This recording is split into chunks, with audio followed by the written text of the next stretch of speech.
Bismillahirrahmanirrahim. Assalamualaikum warahmatullahi wabarakatuh.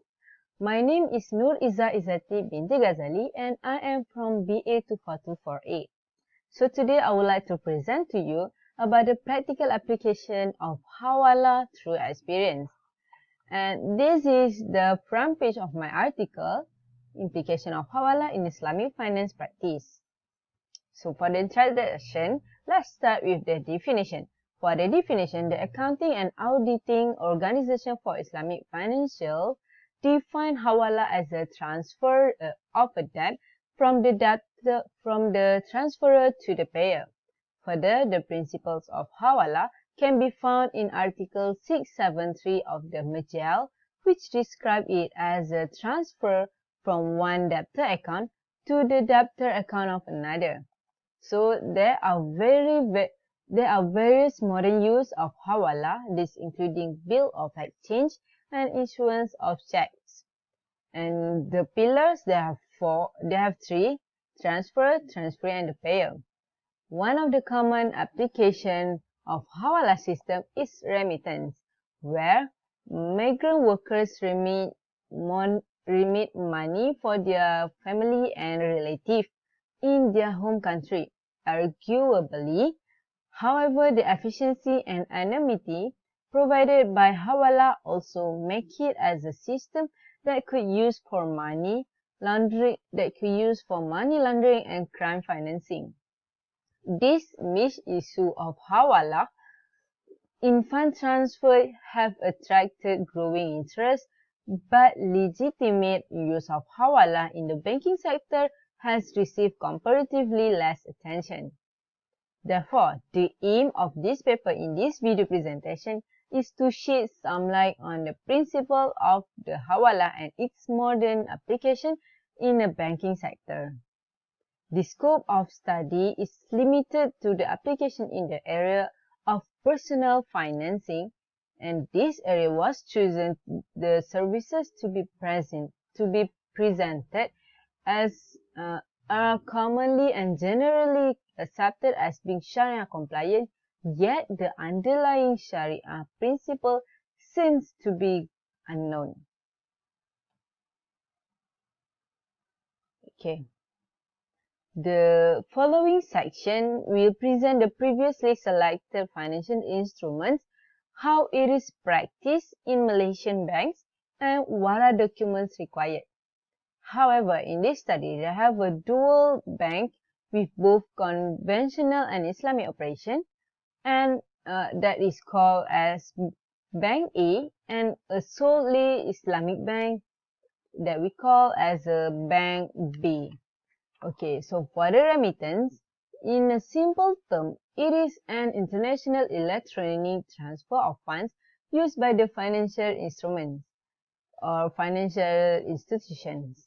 So for the practices in Malaysian banks, the dual bank or Bank A is remittance practices allow customers to transfer funds globally by fulfilling the requirements maximum daily transaction limit and specify the purpose of transfer of any sum above 5,000 ringgit.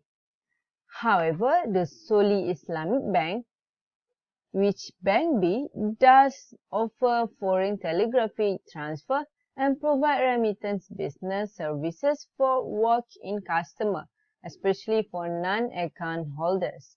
And for the documentation, both Bank A and Bank B have the same requirements with regards to identification of clients and record keeping.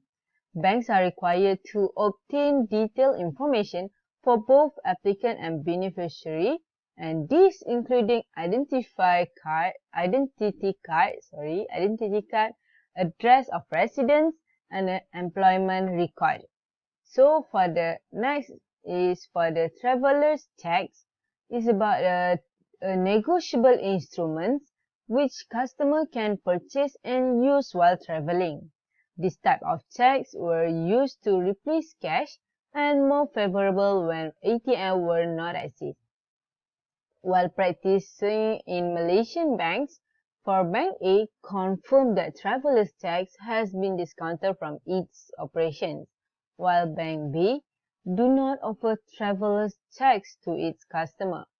Therefore, for the documentation, both Bank A and Bank B have stopped issuance of traveler's tax, and they encourage the use of remittance and ATM cards. Since the service of traveler's tax has been discounted, there are no documents available. And the last is tax. For the tax, it is a documentary from which give authorization to the bank to pay a certain amount to specified person who the tax was issued to.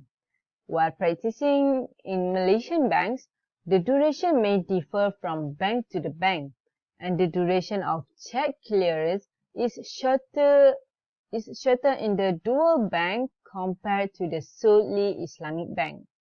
In a respect of the solely Islamic bank, to comply, it limits the usage of checks to comply with BNM regulations in limiting the usage of paper checks.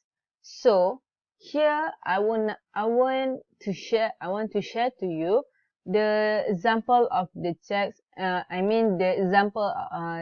The differentiate of the dual bank, conventional and Islamic bank, and a solely Islamic bank for the checks section. And here we can see for the documents required is to open account. They have the dual bank conventional and dual bank Islamic and a solely Islamic bank. So here is the differentiation of the both conventional and Islamic bank and a solely Islamic bank. Okay. Then that's all from me. Thank you. Assalamualaikum.